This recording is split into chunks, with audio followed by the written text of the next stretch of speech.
saya Alfian Khoir. Saya mahasiswa Universitas Madura, Fakultas Keguruan dan Ilmu Pendidikan. Saya ingin menjelaskan tentang konsep-konsep gender dalam Islam. Dan di sini ada teman saya.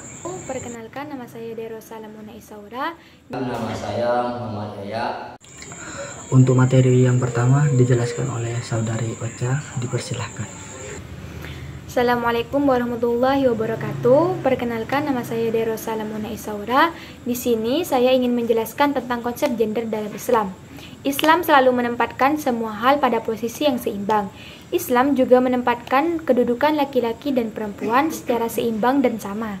Meskipun demikian, banyak yang beranggapan dan membedakan antara kedudukan laki-laki dan perempuan. Islam telah meletakkan dasar filosofis dan argumentatif dalam menempatkan kedudukan laki-laki dan perempuan secara seimbang. Oleh karenanya, meletakkan kedudukan laki-laki dan perempuan secara seimbang sesuai dengan kadar keimanan dan ketakwaan. Bab pendahuluan berkaitan dengan nilai keadilan dan kesetaraan. Islam tidak pernah mentolerir adanya perbedaan atau diskriminasi di antara umat manusia, sebagaimana yang telah dijelaskan dalam pasal 1 bahwa manusia dilahirkan sederajat dan bebas sesuai yang dinyatakan oleh Al-Quran, surah Al-Hujurat ayat 13, yang menyatakan bahwa laki-laki dan perempuan sama derajatnya. Bab berikutnya, konsep bias gender dalam teks keagamaan. Gender di sini adalah pandangan atau keyakinan yang dibentuk masyarakat tentang bagaimana dan seharusnya seorang perempuan atau laki-laki bertingkah laku atau memiliki pola pikir sebagaimana mestinya. Di sini juga dijelaskan dalam Al-Quran surah Al-Isra ayat 70 bahwa Allah telah menciptakan laki-laki dan perempuan dengan bentuk yang terbaik dengan kedudukannya secara paling terhormat. Oleh karenanya, Al-Quran tidak mengenal perbedaan antara laki-laki dan perempuan, karena di hadapan Allah semua itu sama. Nah, dan materi yang kedua dijelaskan oleh saudara Moyaya. Dipersilahkan. Sosial dan watak agama.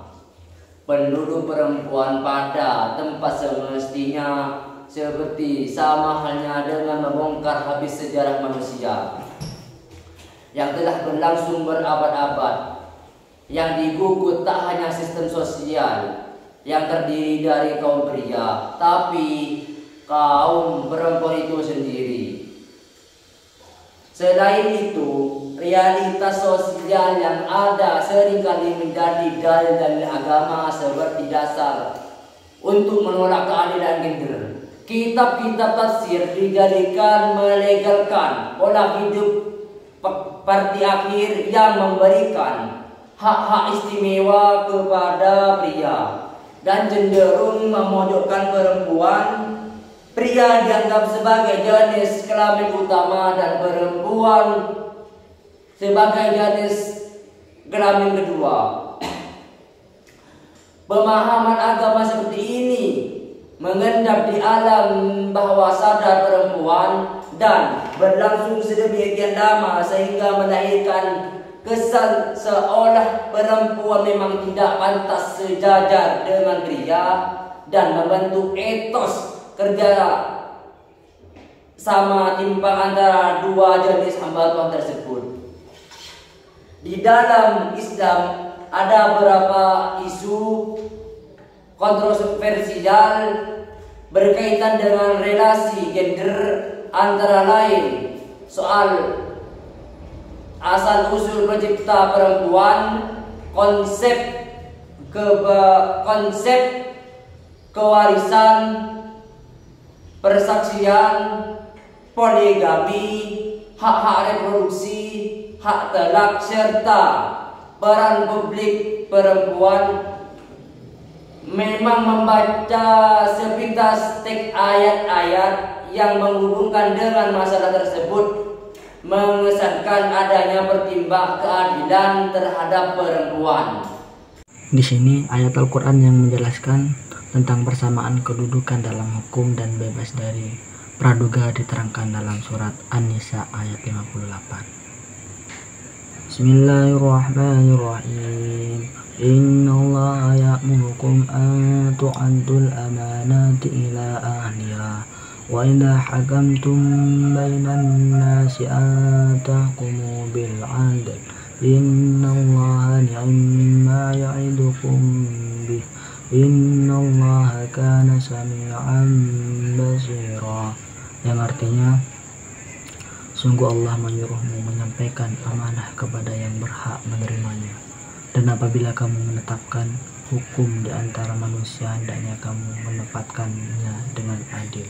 Sungguh Allah sebaik-baiknya yang memberi pengajaran kepadamu. Sungguh Allah Maha mendengar, Maha melihat. Kesimpulan yang diambil di sini yaitu pandangan yang menyatakan bahwa Islam telah mendeskripsikan kedudukan perempuan di bawah laki-laki merupakan suatu hal yang tidak dapat diterima. Munculnya perbedaan kedudukan antara laki-laki dan perempuan lebih banyak disebabkan adanya pemahaman keliru dari keberadaan teks suci Al-Quran dan adanya konstruksi sosial masyarakat yang menginterpretasikan teks suci Al-Quran secara tekstual. Konstruk sosial dan agama mendudukan perempuan sebagaimana mestinya.